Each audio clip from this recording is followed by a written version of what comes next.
Well, all Intel executives do love each other, correct? We are, yes, absolutely. Right. Hi, I'm Maribel Lopez. I'm the founder of Lopez Research. Thank you for attending our Fireside chat. We're here to talk about AI, cloud, edge, all things technology. As a research firm, we do lots of surveys. No surprise, 86% of the companies we spoke to said they thought AI would be strategic to their business. Only 36% of them thought that they were actually making progress with AI and were moving into their second or third phases of using the technology in a way that they thought was meaningful. So lots of room for opportunity and growth. Out of those companies, nearly all of them said that they were using multiple types of technologies to support their machine learning, inference, and training solutions. So the landscape is interesting, it's complicated. There's a lot of technology change. I think one of the things that we always talk to about people with strategies is to make sure that as you're embarking on your journey, that you're constantly evaluating what's new, because things are new all the time right now. And it's one of the more fast-paced, exciting industries. And to that note, we have two great seasoned executives from Intel that have been at the forefront of a lot of these technologies here today to talk to us about, no laughing, to talk to us about... I'm a neuroscientist by training, so not a seasoned executive, I think. I think that counts. Okay. Somehow. All right. At any rate, I'm just going to get kick-started, and we'll save some room for questions at the end. Sound good? All right. Let's take it away. So when we look at it, we've seen that people are using what I call all the various acronym soup. There are CPUs, GPUs, TPUs, VPUs, and NNPs. So there's a lot going on in this space. Jonathan, I know that you have been doing a lot of work with various customers all up and down the stack. How do you see that things have changed over the past year in this AI field? What are people doing now that they didn't do before? Well, I think what's changed is really just first, more access, and we talked about that in the last session.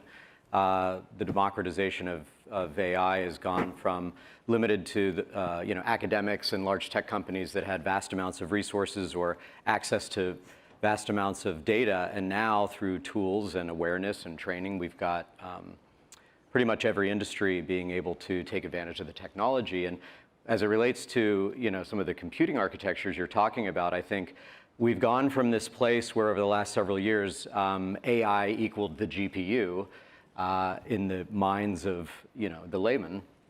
Now people are understanding that it's a lot more complicated than that, and that it requires a heterogeneous architecture, and that the GPU is great at a lot of things, but also having a CPU with an accelerator like an FPGA or a neural network processor or a vision processing unit. There's so many different configurations, and it really depends on the use case. So if you're doing something that is cloud-based and you've got access to vast computing resources and power and cooling and all of these things, you can perform certain tasks. But what we're finding is that almost half of all of the deployments and half of all the world's data sits outside of a data center. And so customers are looking for the ability to access that data at the point of origination, be able to move, store, process that data locally. And that requires a completely different architecture. And they're doing that because they don't have access to vast computing resources. They are power constrained. They're heat constrained. They require low latency. They require synchronized assets in the case of robots on an assembly line. They may not have access to bandwidth. Or connectivity costs are prohibitive. There's lots of reasons why people are doing things at the edge. And then they'll maybe train in the data center. And so you're seeing this emergence of this distributed computing architecture that academics have been talking about for decades. It's here. And I think we've seen that it's an interesting intersection between the trend of AI and the trend of IoT. Because I think when we first started, we thought that we would take all of the data from the devices and put it in the cloud. And over time, we realized that for the various reasons that you just enumerated, that wasn't necessarily the right architectural path to do that. I want to switch to Amir for a minute. Amir, we were on stage, I think it was about a year ago, and we were talking about AI. What has changed in your mind? What is the state of AI today? So last year, I made an argument that was largely incorrect. So thanks for showing me up. But last year, I argued against this trend of more compute, more data, leading to better models. And the reasons for that is that deep learning, machine learning today seems wildly wasteful in terms of you need to have many images of cats to recognize cats. So I still adhere to this principle, and maybe it's true for the demographic here. You have businesses, you're trying to solve problems, you have products that depend on AI. I think that idea is still relevant. However, I'm very mindful of this pretty remarkable development in the last 6 months of two entities. Actually, yesterday, Ilya Sutskever and Greg Brockman from OpenAI were sitting in our chairs. And this entity has come up with this really transformative and powerful AI technology that has depended on the converse of what I've said. So just give you some examples. So there's GPT-2, which is a language model, and there's Dota 2, a game playing engine, a video game playing engine against human adversaries, a team of human adversaries. And Ilya himself has said the reason why they've been able to beat, for example, in the case of Dota 2, these individuals, it's a remarkable achievement. It is actually will be transformative. You will see this technology in your businesses, I bet, in 2 years.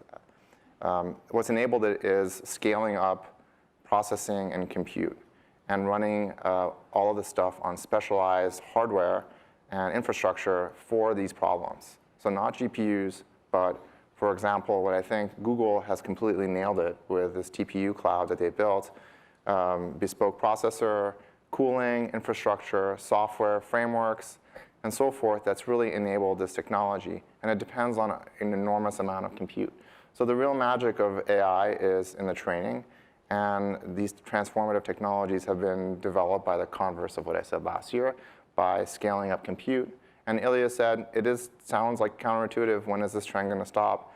But he said he would not bet on it, and we're not betting on it either. We're actually betting for these kinds of developments. We have a neural network training processor that's going to come out very soon, and we'll be able to build supercomputers, neural network supercomputers for all our other customers who now see this gap that they don't have a Google TPU, and they need one. That's the main development, I think, of the last year. That's great. I'm going to circle back on that point in a minute, but I want to go to Jonathan because you mentioned the million pictures of cats, which makes me think of vision, which makes me think, can you talk a little bit, Jonathan, about how you're seeing people use vision in their use cases today that might have been different than the million pictures of cats that we've trained? Yeah, I mean, this is, without question, computer vision has been what I call the eye of IoT, pun intended. It has been completely transforming every industry. And when I think about just IoT in general, we've been down this path for the last decade where anything that can compute and connect to the network has been doing that. And that's been great for what I would call creating smart things. But where things get interesting is when things can become intelligent. So smart things can think and communicate, but intelligent things can learn. And that's where AI and deep learning comes in. And this has been especially true with computer vision, where, for 7 or 8 years, we've been very aggressively going after and participating in smart cities. And smart cities, there are just tremendous amounts of opportunity to save lives, to make our days more efficient, to reduce CO2 emissions, et cetera, et cetera. And the camera is playing a key role in this, which historically has been around the security and the safety of communities and arenas, sports arenas, and airports and things of this nature now are being used to automate traffic, to automate parking systems, to be able to detect not after-the-fact accidents, but be able to predict when accidents may occur at deadly intersections so that pedestrians and cyclists are more safe. And the algorithms that we've been developing for these types of use cases are now going into every industry. So cameras are now going into retail environments and being able to understand the demographics of the shopper, how they're moving about the store,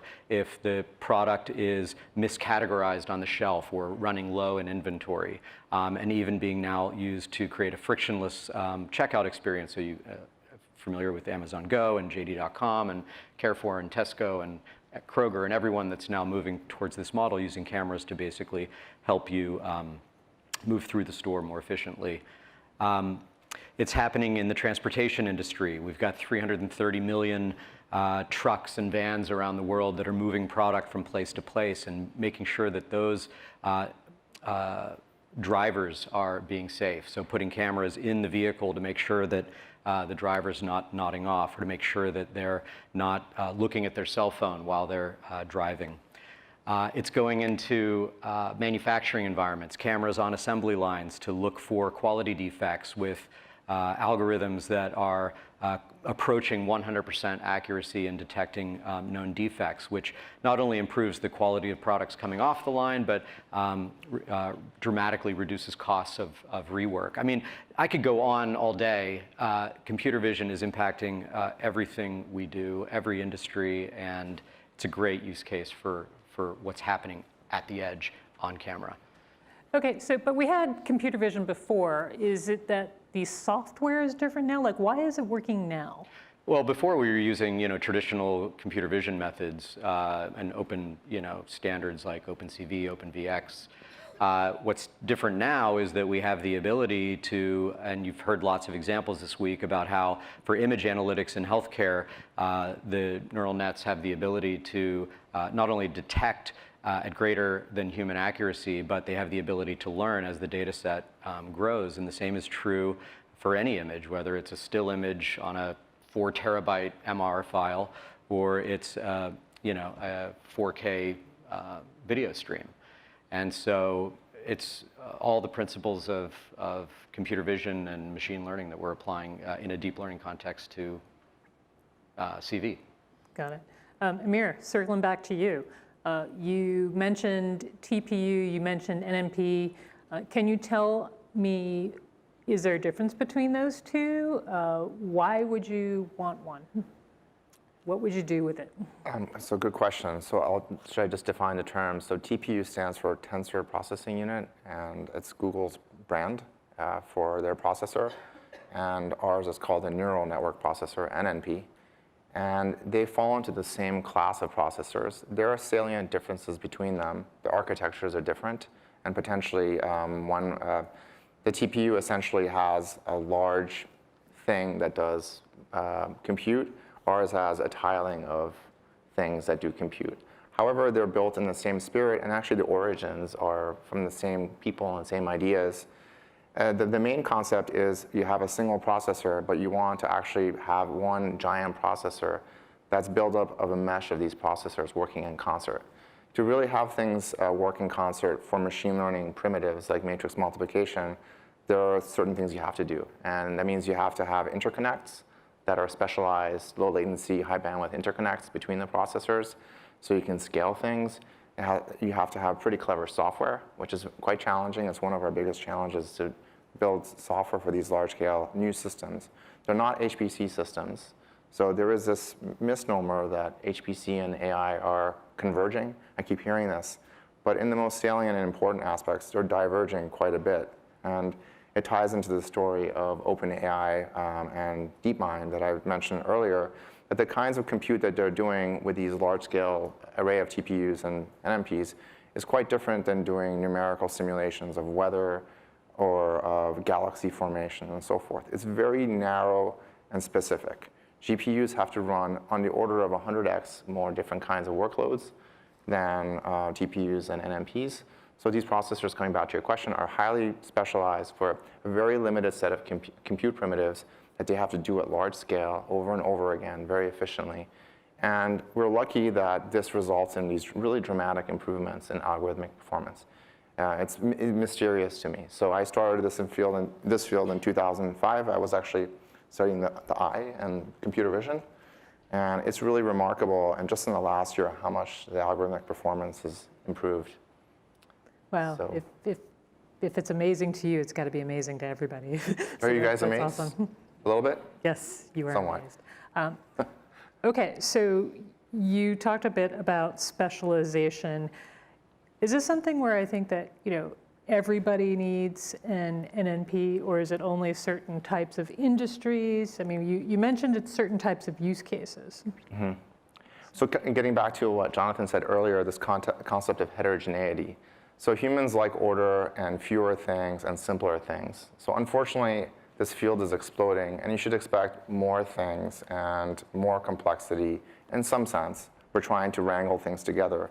So at the hardware level, which Intel has the most prowess in, you're going to see more things. And you're going to see CPUs, GPUs, NNPs, TPUs, FPGAs. What was it? You had a BPU? What's that? Vision processing? No, VPU. B, okay, V, not B. Victor.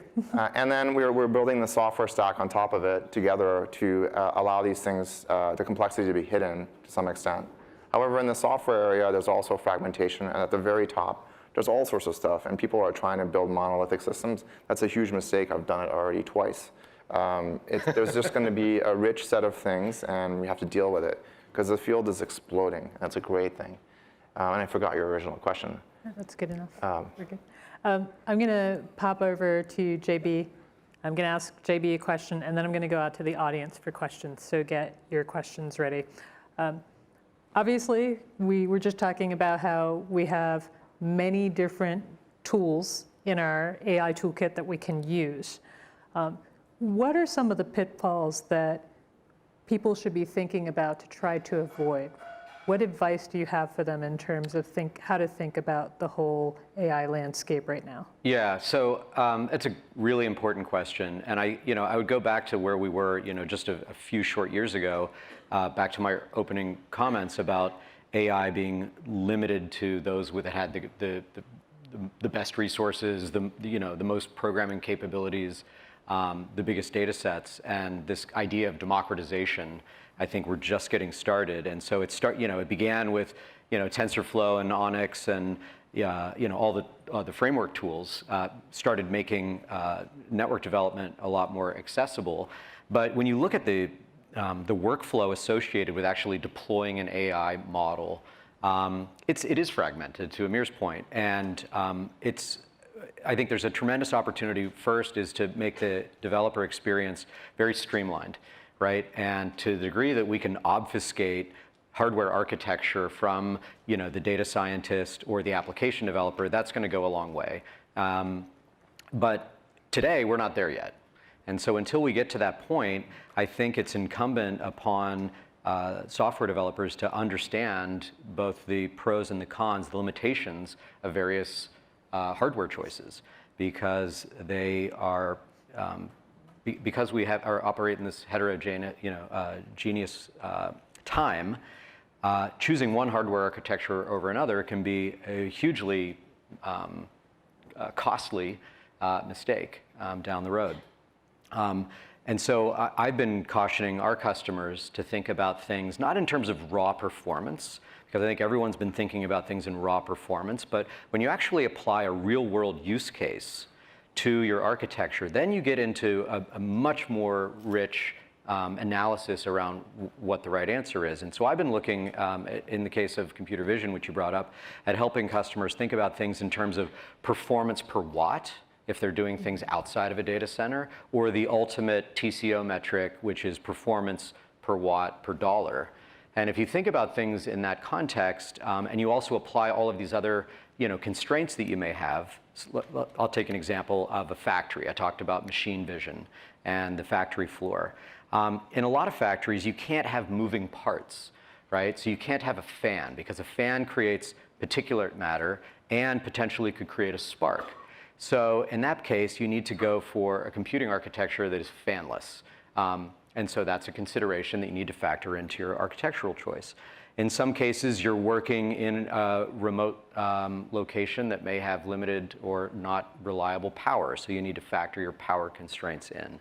There's lots of different things, and I think it's incumbent upon the industry, companies like ours, to make that easy and to the degree we can, obfuscate a lot of those things and have recommendation engines and other things so that based on whatever model you've developed, we can optimize that model for the environment, for the use case.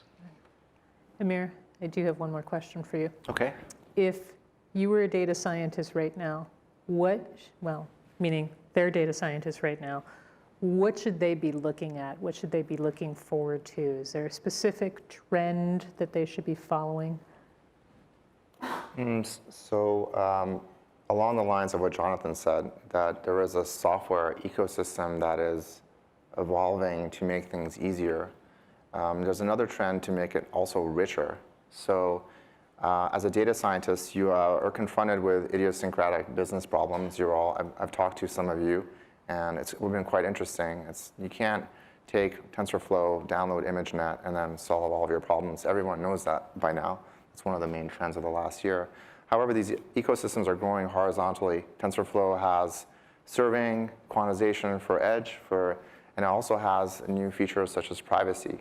So there are outstanding challenges in our business, such as data privacy, and I guess I would suggest to data scientists to look for technological solutions to these problems. So in the case of privacy, data is very sensitive. Machine learning models depend on data. However, there's a burgeoning area of what's called privacy-preserving machine learning. There are techniques like homomorphic encryption, differential privacy, federated learning, multi-party computation. These are really complex terms. However, there's already libraries for them that enable you to do machine learning in private. Wonderful, thank you. We have time for one question. Anybody have a question? I can't quite. There's one in the back.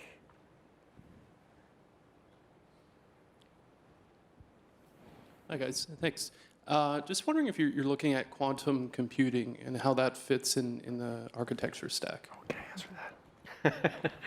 Yes, you can answer that, Amir. So I will not answer the question, unfortunately. However, I will answer a different question. That's a tactic for answering questions. It's completely valid. What I'm most excited about at Intel, I rarely get a chance to talk about it, thank you, is that the future of our field, and one of the reasons why I'm at Intel, I'm very excited, is 5 years out, we're going to be using different kind of materials to build processors from. So we have an NMP today. It's a simple architecture. I'm very excited by the prospects of replacing the underlying technology with new stuff. So the word quantum comes in here in the sense that Intel has built new kinds of transistors that are using room temperature quantum materials, things like ferroelectrics and magnetoelectric devices relying on spin orbit and momentum and so forth. You can look it up. We publish it openly. One of our transistors is called MESO. It's a magnetoelectric spin orbital transistor. I apologize for the terminology. Say that fast. Yeah. So we don't have to cool things down to 0 Kelvin. There are novel materials that we can exploit for the future of edge computing or data center computing. And I really think this is actually the future of our field. It is so esoteric sounding, but it's not. And thank you for asking that question. So quantum computing, I feel like we're over-invested in it. There are room temperature quantum materials that you can use for creating new kinds of transistors that can do memory, interconnect, and compute. It doesn't have to be science fiction-y at all. It can just be Boolean logic, and we look forward to it in the next couple of years. And I'm hoping all the excitement around AI will really accelerate this very difficult area to wrangle to bring these new materials into products. This is one of Intel's core strengths. This is what Intel was founded on, these principles. Quick follow-up to that. So one of the things we talked about in quantum is that you have to learn how to think about programming differently. Will that be the same in the types of technologies you're talking about? So quantum computing relies on, actually my training was in quantum field theory a long time ago. I'm glad I got out of that.